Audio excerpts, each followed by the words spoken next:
नमस्कार दोस्तों, आप सुन रहे हैं सुभद्रा कुमारी चौहान जी की प्रस्तुत कहानी कदम के फूल। भौजी, लो मैं लाया हूँ। भौजी, सच में ले आए? कहाँ मिले? अरे बड़ी मुश्किल से ला पाया हूँ भौजी। भौजी ने कहा, तो मजदूरी ले लेना। देवर जी, क्या दोगी? भौजी, तुम जो मांगो, पर मेरी मांगी हुई चीज मुझे दे भी सकोगी? क्यों ना दे सकूंगी, तुम मेरी वस्तु मेरे लिए ला सकते हो, तो क्या मैं तुम्हारी इच्छित वस्तु तुम्हें नहीं दे सकती?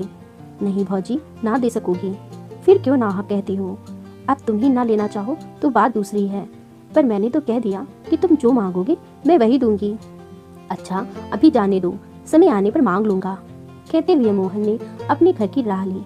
दूर से आती हुई भामा की सास ने मोहन को कुछ दोने में लिए हुए घर के भीतर जाते हुए देखा था, लेकिन जैसे ही वह नजदीक पहुंचे, मोहन दूसरे रास्ते से अपने घर की तरफ जा चुका था। वे मोहन से कुछ पूछ ना सकी, पर उन्होंने यह अपनी आंखों से देखा था कि मोहन कुछ दोने में लाया है, किंतु क्या लाया है यह ना जान सकी। घर आते ही उन्होंने पूछा बहू से, मोहन दोने में क्या लाया था? भामा मन ही मन मुस्कुराई, बोली, मिठाई। बुढ़िया क्रोध से तिलमिला उठी, बोली, इतना खाती है, दिन भर बकरी की तरह मुंह चला ही करता है, फिर भी पेट नहीं भरता। बाजार से भी मिठाई मंगा के खाती है। अभी मैं ना देती तो क्या तू कभी बतलाती? भामा मुस्कुराते हुए, तो बतलाती क्यों? कुछ बतलाने के लिए थोड़ी ही मंगवाई थी। क्या मैं घर में कोई चीज भी नहीं हूँ ला सकती हूँ या खा सकती हूँ? तेरे लिए तो मिठाई के लिए पैसे हैं, मैं 4 पैसे दान दक्षिणा के लिए मांगू तो सदा मुंह से ना ही निकलता है। तेरा आदमी है तो मेरा भी तो बेटा है, क्या उसकी कमाई में मेरा कोई हक नहीं? मुझे तो 2-4 सूखी रोटी छोड़कर कुछ भी नसीब नहीं होता है, और तू मिठाई मंगा के खाती है। कर ले जितना तेरा जी चाहे, भगवान तो ऊपर से देख रहा है, वह तो सजा देगा ही। भामा मुस्कुराते हुए, क्यों कोस रही हो माँ जी? मिठाई एक दिन खाई तो ली, और क्या हो गया, अभी रखी है, तुम भी खा लेना। चल रहने दे, अब इन मीठे पुचकारों से किसी और को बहकाना। मैं तेरे हाल सब जानती हूँ, तू समझती होगी। तू जो कुछ करती है वह कोई नहीं जानता, मैं तो तेरी नस नस पहचानती हूँ। दुनिया में बहुत सी औरतें देखी, पर सब तेरे तले तले। मुस्कुराते हुए, सब मेरे तले तले ना रहेंगी तो कैसे रहेंगी? और क्या, मेरी बराबरी कर लेना, मामूली बात नहीं है, मैं ऐसी वैसी थोड़ी ही हूँ। चल चल, बहुत बड़प्पन ना बघार, नहीं तो सब बड़प्पन निकाल दूंगी। भामा आप कुछ चिढ़ गई और बोली, बड़प्पन कैसे निकालोगी माँ जी, क्या मारोगी मुझे? माँ जी को और भी क्रोध आ गया और बोली, मारूंगी भी तो मुझे कौन रोक लेगा? मैं गंगा को मार सकती हूँ, तो क्या तुझे मारने से मेरा हाथ पकड़ लेगा कोई? मारो, देखो कैसे मारती हो। मुझे बा बहु मत समझ लेना, जो सास की मार चुपचाप सह लेती है। तो क्या तू मुझे मारेगी? बाप रे बाप, इसने तो घड़ी भर में मेरा पानी उतार दिया, मुझे मारने को कहती है। आने दे गंगा को, मैं कहती हूँ कि तेरे भाई तेरी स्त्री की मार सहकर अब मैं घर में ना रह सकूंगी। मुझे अलग झोपड़ा डाल दे, मैं वहीं पड़ी रहूंगी। जिस घर में बहू सास को मारने के लिए खड़ी हो जाए, वह रहने का धर्म ही नहीं है। यह कहते कहते माँ जी जोर जोर से रोने लगी।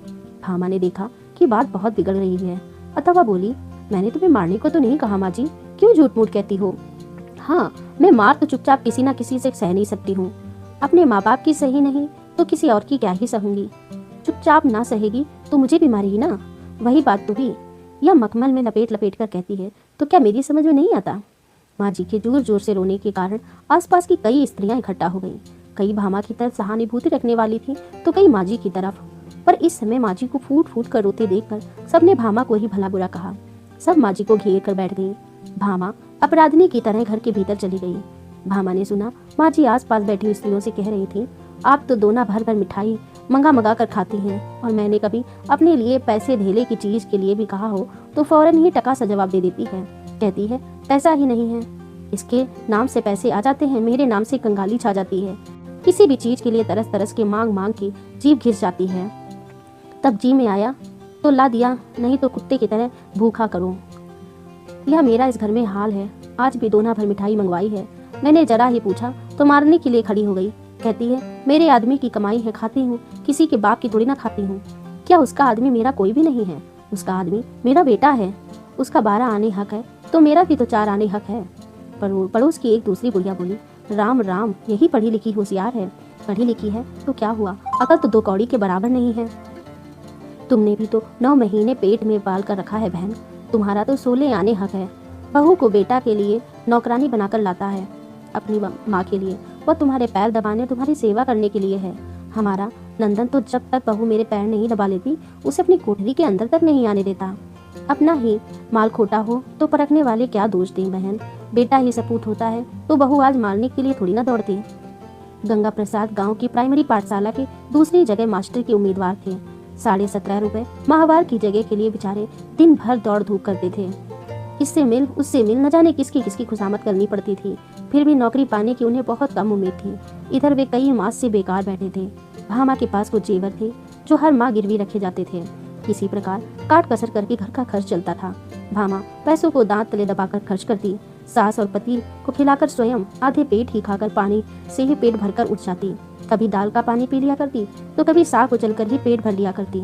रुपए पैसों की तंगी के कारण घर में प्राय रोज ही इस प्रकार की कलह मची रहती है।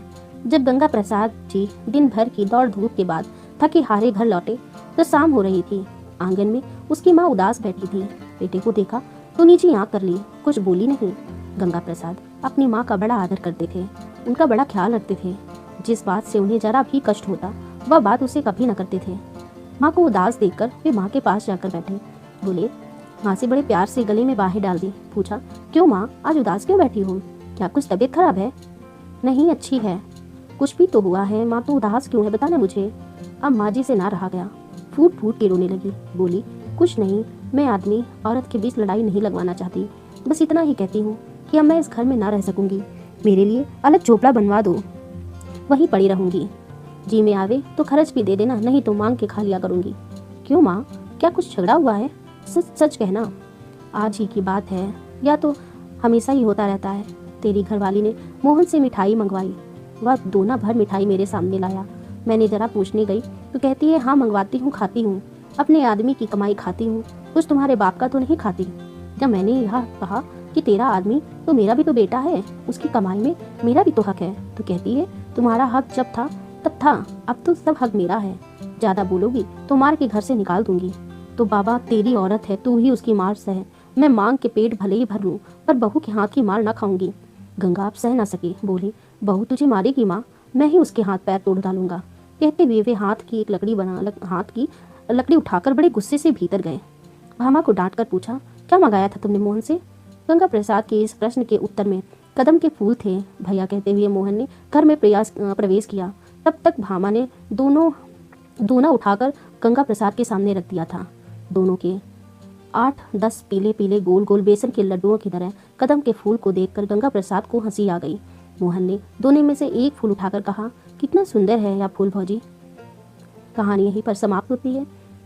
चैनल से जुड़े रहने के लिए चैनल को सब्सक्राइब करें, नोटिफिकेशन बेल आइकन को प्रेस करें, जिससे भी मेरी नई स्टोरी की नोटिफिकेशन सबसे पहले आपको मिले। जय श्री कृष्णा।